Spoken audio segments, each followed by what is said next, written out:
Benet's Bloody Bits. Hi, my name is Jason Benet, and welcome to Benet's Bloody Bits. Today we're doing a retrospective on my favorite film from Eli Roth, Thanksgiving.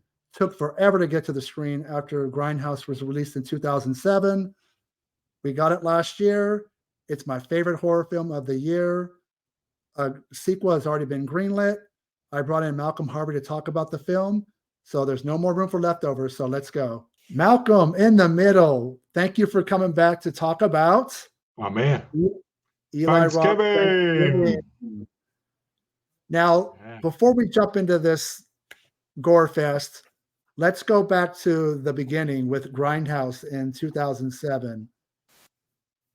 What did you think of that fake trailer? Was it your favorite of all the ones? There was what? Rob Zombie, Werewolf Women of the SS, Edgar Wright with Don't, Robert Rodriguez with Machete, which got its film made first and its sequel.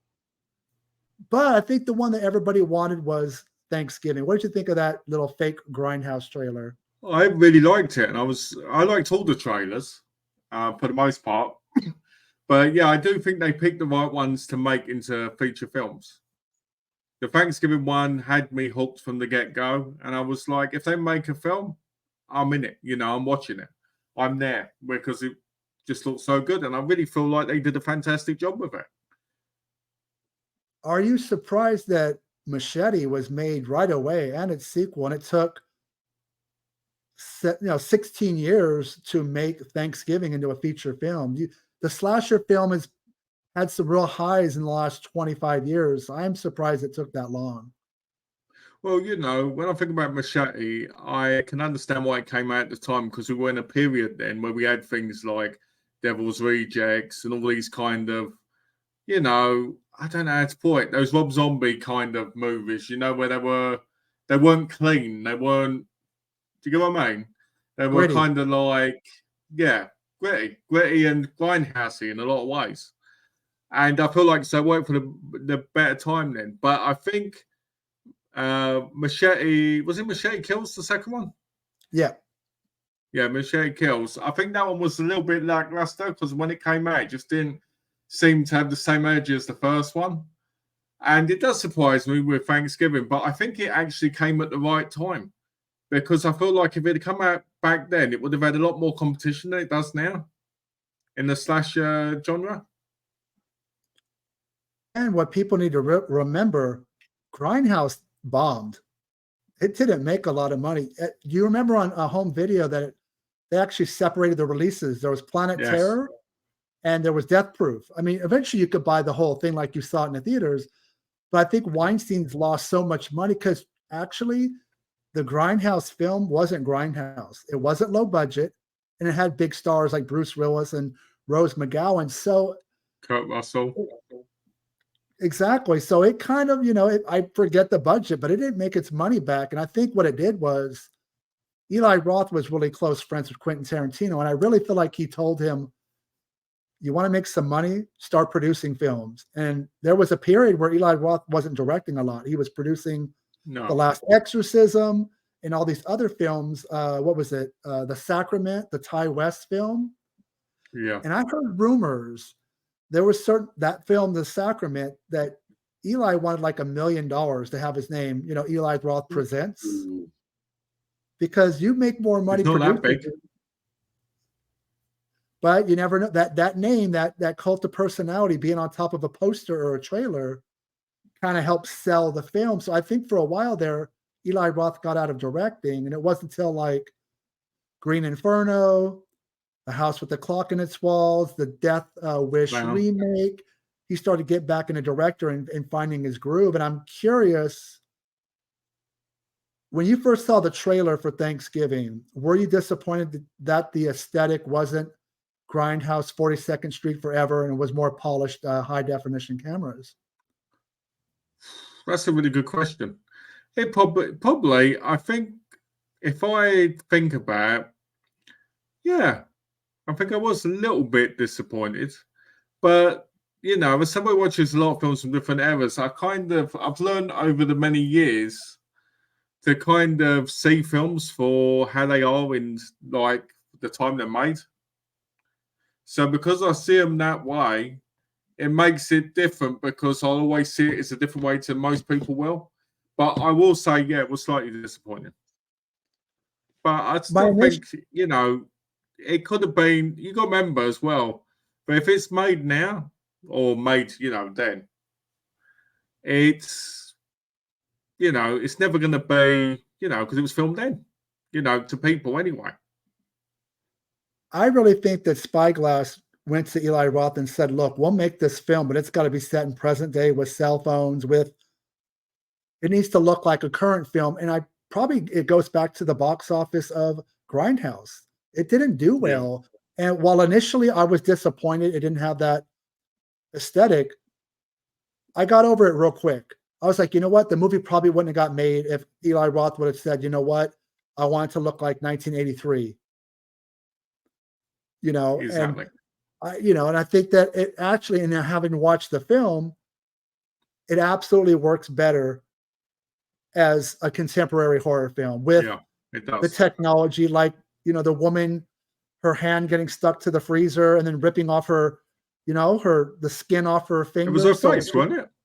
Well, both, remember? It was face and hand. And then Yeah. when she went to get her cell phone, it didn't recognize her touch because her finger, the skin was gone. And so there's just these little touches that actually. I still think, and I will say this about that scene, I just loved the way that just kept leading up to how's she gonna die? How's she gonna die? And then it was the most ridiculous way possible. Was she the one with the half off sale? Yeah. With the car, because she eventually ran outside and got hit by the car and got split in two. And they put, she got put up real high, where everybody could see half off sale. I think that Eli Roth had been wanting to make this film for so long that every death scene had to be memorable. And I think they were.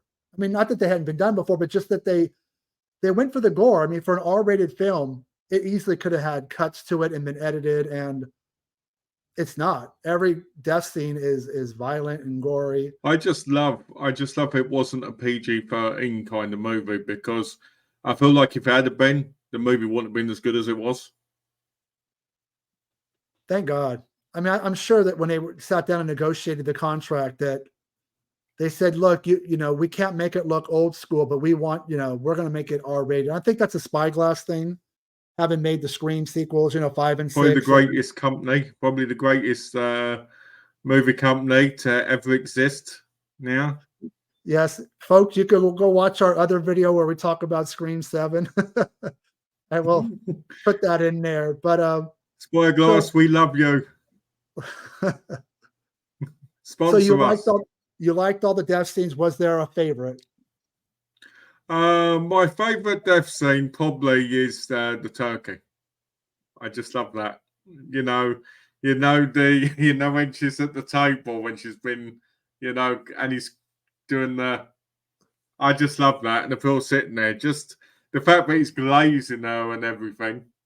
I just love that. To me, that's probably my favorite kill, because it's just so unbelievable. You don't expect to see a scene like that in a modern movie. I was happy to see that all the key moments from the fake trailer ended up in the film. And actually they ended up being better, because obviously a trailer's a minute to 90 seconds. You can't really do a lot. Yeah. Now, I'm sure the girl on the trampoline, people will be like, well, originally, she gets it, in her loins. But again, that might have been something that studios like, that's not going to pass MPAA, and they're going to just cut it. So, which is sad, really, because I think everybody wants to see him get in the loins at some point.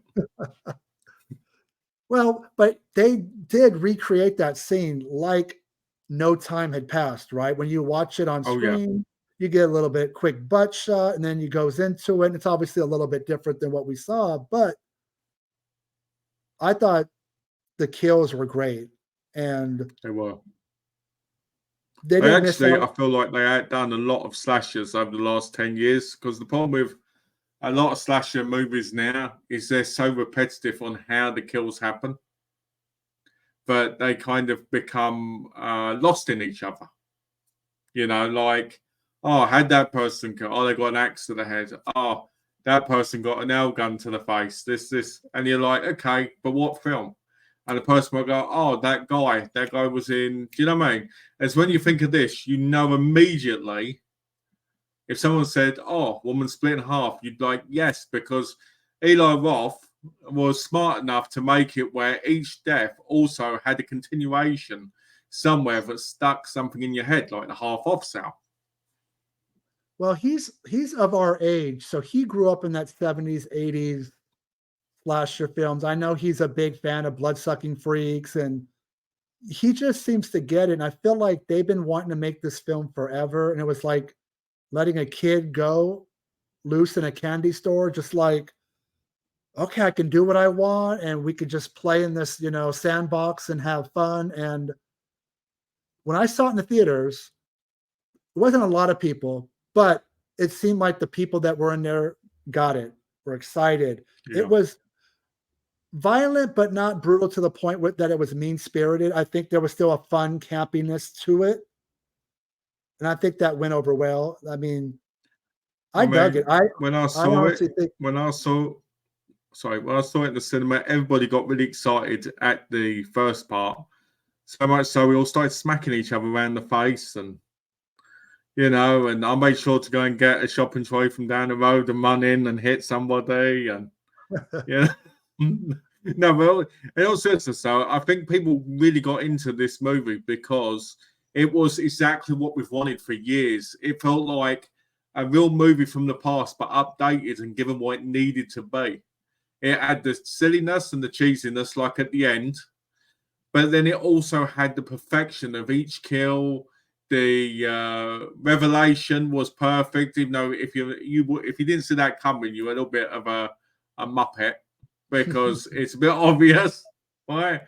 But it's just one of those films I think we've been wanting for years, and I just hope that when they make the second one, it's just as good, because I feel like this is the franchise we need. We need to stop talking about the old ones all the time, like Scream and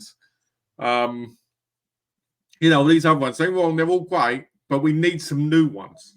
And I feel like Thanksgiving is one of those ones that could be a new tradition for people to watch at Thanksgiving. Instead of going to Black Friday, because Black Friday is practically dead now in America, get the latest movie of Thanksgiving, pour it in, and then attack your family.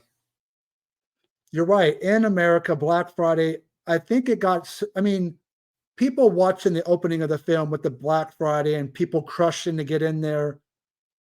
That's not, people dying is an exaggeration, but not the actual crush of people like just knocking others over to get to, the bargains. You could go and watch videos. It was like that for the longest time. And I think it got to the point where the store said, it's not safe. People are starting to be rude, get into fights.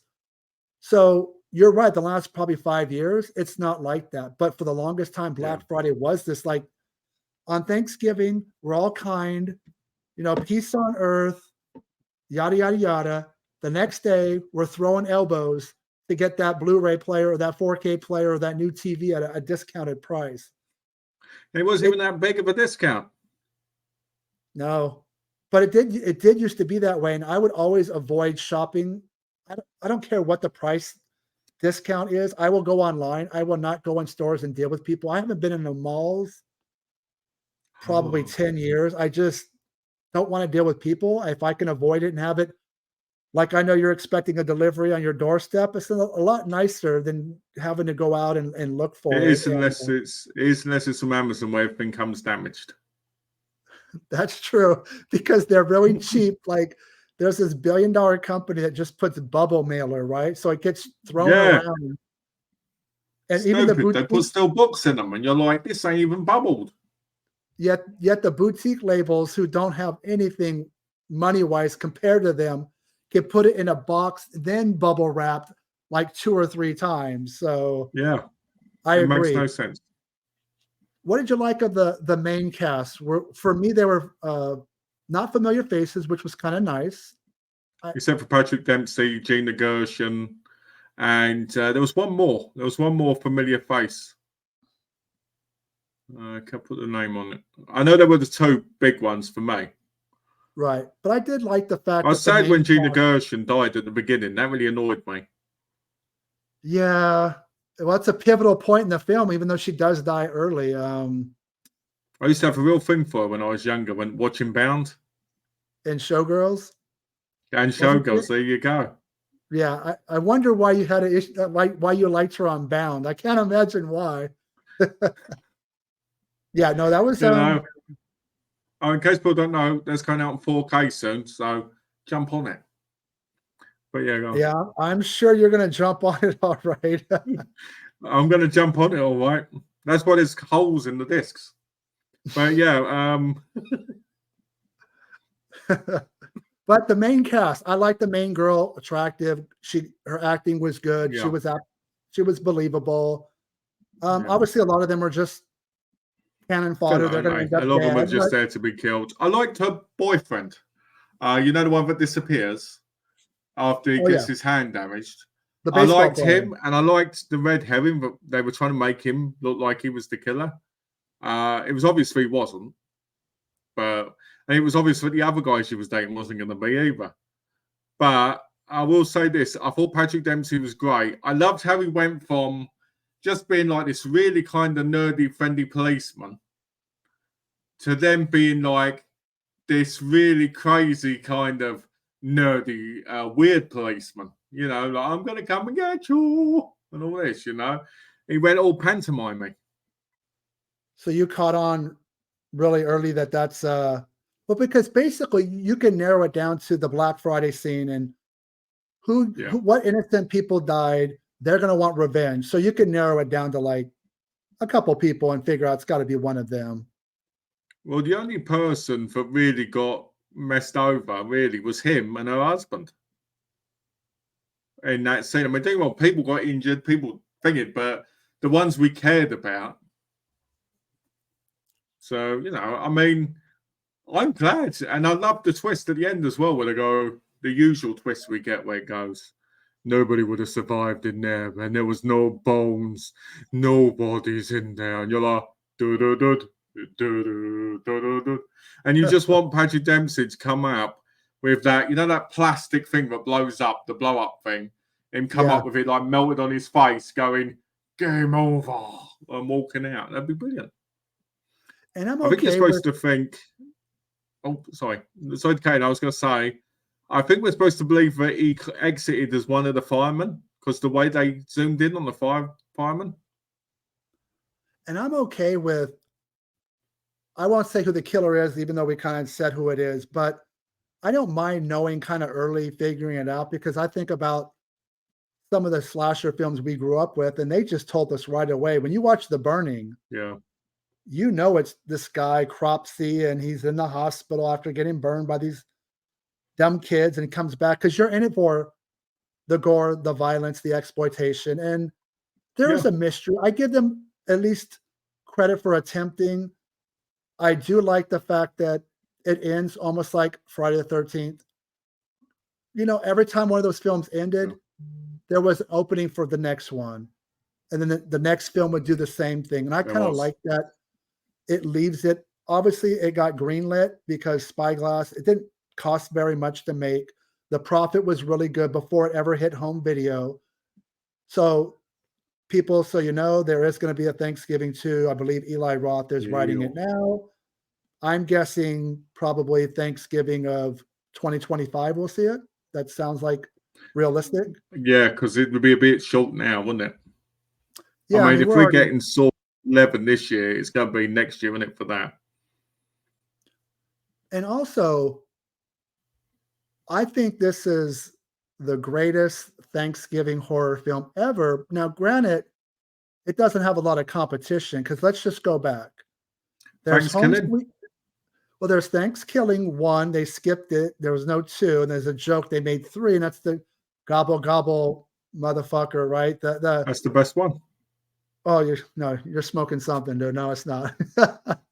But there's those 2 films, and they tried. And there's Home Sweet Home, which is a slasher film with that guy from Body by Jake, but it doesn't really embrace the holiday. It just takes kind of place and that time Yeah. period. It's same with Blood Rage, which is a great film, but other than what that that's not cranberry sauce line and maybe one real quick scene. It looks like there's a Thanksgiving. Yeah.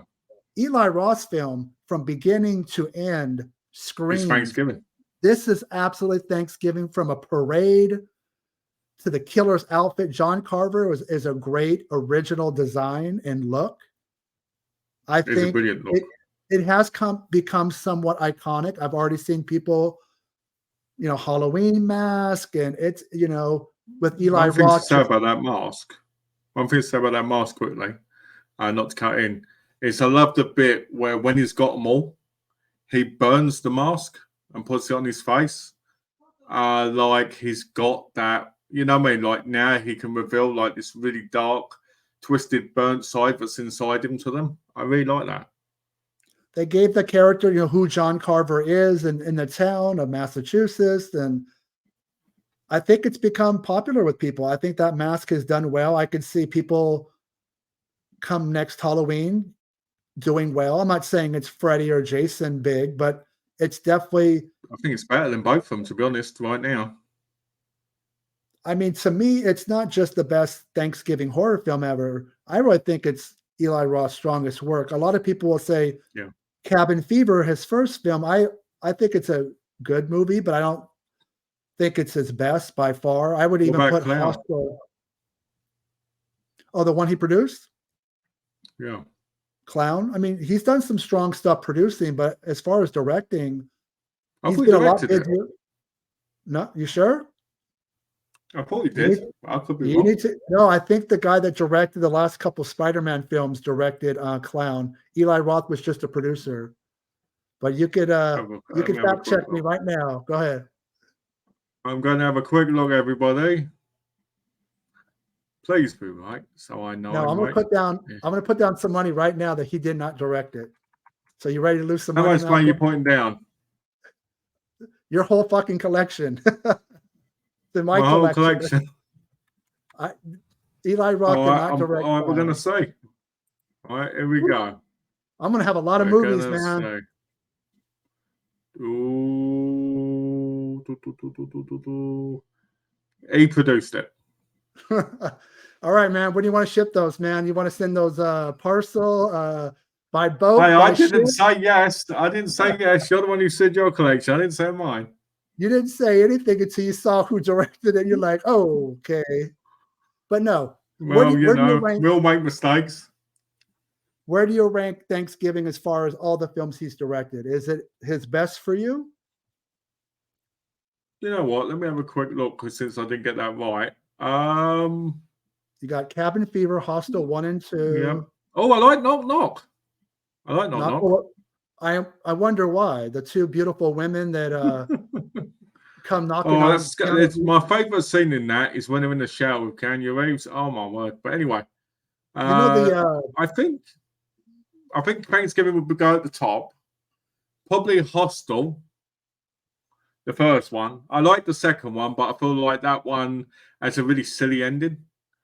Then I'd probably put Green Inferno, I think. There. Cabin Fever, I've never been a big fan of. Knock Knock. Death Wish, I thought was terrible. So, I didn't like the Death Wish remake with Bruce Willis. It was awful. I forget her name, but the girl from Knock Knock, not Ana de Armas? No, the other girl was married to Eli Roth. I believe they're now divorced.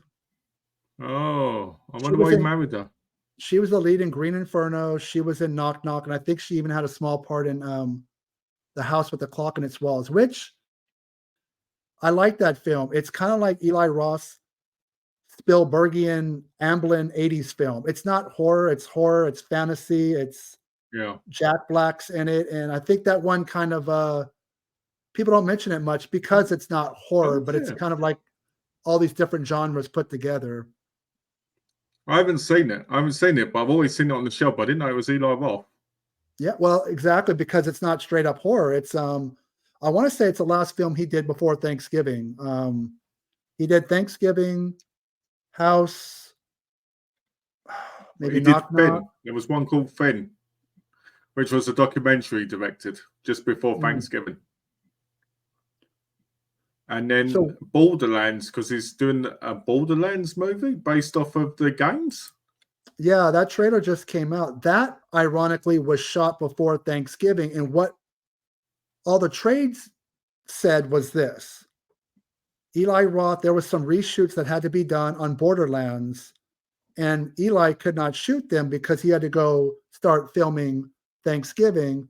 And the guy, I think his name was Tim Miller, who directed Deadpool, Yeah. did the reshoots. So I still think it's Eli Roth's film, but there is a small portion of it that was reshot. That was shot before Thanksgiving, yet it's not coming out till August of this year. So it's kind of interesting how. Well, you know, it's always crazy talking about that, how there's films where somebody passed away, like an actor. Kind of like Heath Ledger. When Heath Ledger passed away, a film came out 6 years later with him in it.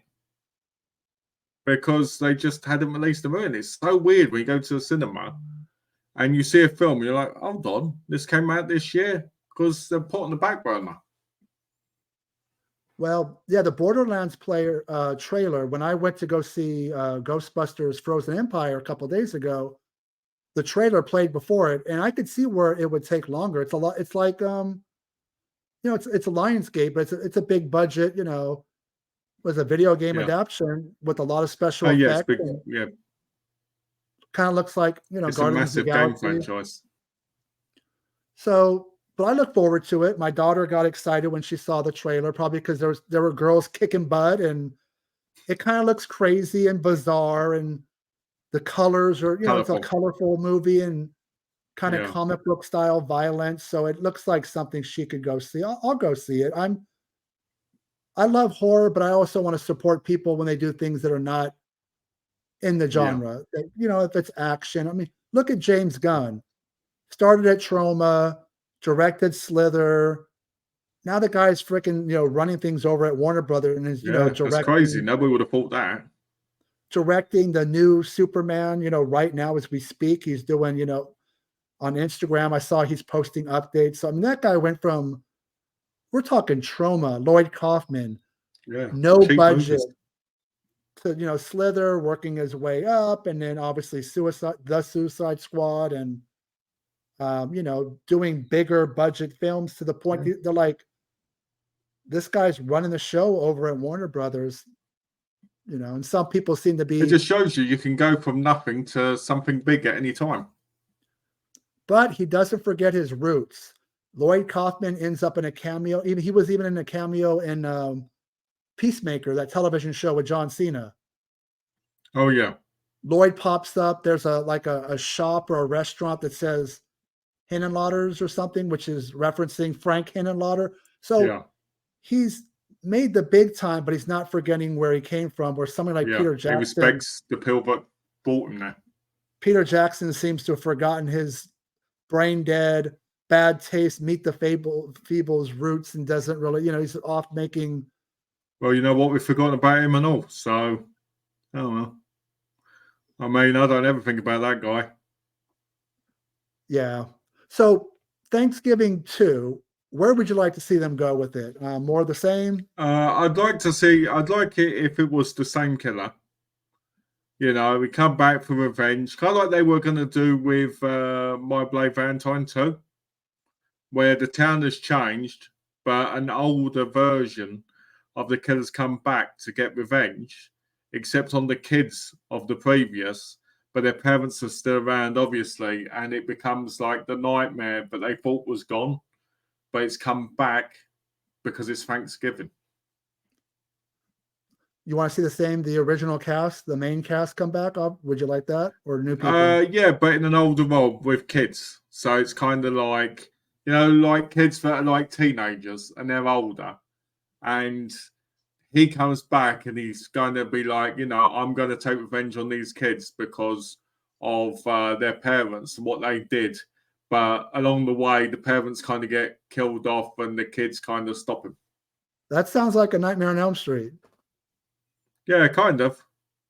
I want to see, obviously the actors will be older and their hairstyles might look different because of the gap between shooting the films. I want this to be the next day. I don't want as much as you can. You want it to be the next day, so it won't be like the Halloween movies where it's the next day. I just kind of like that continuation, like, let's move right on to the next, But then it couldn't be called Thanksgiving because it won't be on Thanksgiving. That's true. 1 year later. There you go. Right? 1 year later. Because they could make this the new Halloween franchise. Why not? 1 year later. You're absolutely right. It has to be on Thanksgiving. 1 year later, since all these murders, are we going to go back to normal? We never found John Carver's body. What do we do? I just think you have to continue more of the same. We know. And I think what should happen is he should be in a sewer getting help from a elderly man. Wake up, kill him, right? And then he should start on his roam again. And then in the next one, he should be chasing after his niece, who for some reason he got up the duff, right? But only on Thanksgiving because she's going to drop. Because she's going to be dropping the baby turkey, and he's got to get her. Thanksgiving ends. Thanksgiving turkey cuts. That should be the turkey cuts edition. Thanksgiving 2, Electric Boogaloo. Thanksgiving 3. Be thankful or something, something like that. Let's all be thanks for Thanksgiving 3. So we both enjoyed the film. I think it's one of those great newer slasher films, Yes. kind of like you mentioned the My Bloody Valentine remake. Enjoyed that one as well. I like that it went contemporary. I think it's his strongest film. It's just something he looked like he had fun making it and promoting it and talking about it. I think Thanksgiving 2 will continue it. Hopefully he'll have creative control. You seem to love it as well. Other than, you figured out who the killer was fairly early on, but you still enjoyed the kills and the gore. Maybe step up we need a shower scene or two in the next film. Let's think about the high school. I still think they missed the thing here. When he was killing people, he should have made them into those turkeys and left them in places for people to find them. With like some like some sides around it. Right. And then when people found it, it was like, here you go, here's your Thanksgiving meal. But it was like a person, like in the movie. That would have been amazing. So I will say that my favorite horror film of 2023 was Thanksgiving. Easily. Had quite a few I liked, but that one was my favorite. What about for you last year? Where did it rank? Was there anything above it? If you can remember? I think you know what? I think it was mine. The only thing that would have made it better is if it had been a musical. You and your freaking musicals, man. If the killer just started going, thanks, Thanksgiving, and then was like throwing the axe and everything, it'd been amazing. But I think it was mine. They can have a musical number. They can have Thanksgiving 2. They're at the high school and they're doing a Thanksgiving play, and we could throw an axe around. But I think that we put a knife into this turkey. I'll be right back. Oh, okay, you're gonna go. Uh-oh. Malcolm has left me in the dark. Now it's silence. So I'm curious, everybody out there, what did you think of Thanksgiving? Did you like it? Are you looking forward to a sequel? Do you want a new one? Was it your favorite horror film of 2023? Please leave it something down in the comments and let me know. But Malcolm has left me in the dark. Maybe John Carver got him, but I'm going to let everybody go and stay scared, and I'll talk to you soon.